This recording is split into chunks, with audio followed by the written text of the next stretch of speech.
இன்றைக்கி ஒரு சூப்பரான ரெசிபி தான். அதுவும் குழந்தைங்களுக்கு பிடிச்ச ரோஸ் மில்க் வீட்டிலேயே செஞ்சு கொடுத்துட்டேன். டேஸ்ட் ரொம்ப சூப்பராக இருந்தது. ஜீவாவுடைய ஃபேவரட் டிஷ். பொதுவாகவே எல்லா குழந்தைங்களும் இது ரொம்பவே பிடிக்கும்னு நினைக்கிறேன்.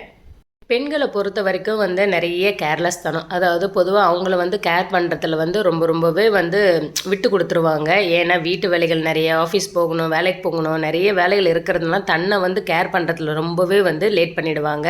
அதாவது உதாரணத்துக்கு சொல்லணும்னா, பசி எடுத்தால் மட்டும்தான் நம்ம சாப்பிடணும். வாய் கேட்டால் என்றைக்குமே சாப்பிடாதீங்க. வயிறு கேட்டால் மட்டும்தான் சாப்பிடணும்.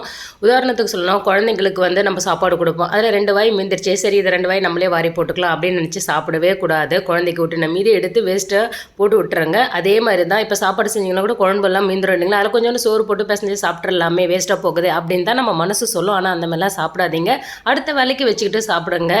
குப்பைக்கு போகிறது என்றைக்குமே தொப்பைக்கு போகவே கூடாது. பெண்களை தன்னை நல்லா ஃபிட்டாக வச்சுக்கோங்க, ஹெல்த்தியாக வச்சுக்கோங்க. இதை பற்றி உங்களுடைய கருத்து என்னங்கிறத மறக்காமல் கமெண்ட் பண்ணுங்கள்.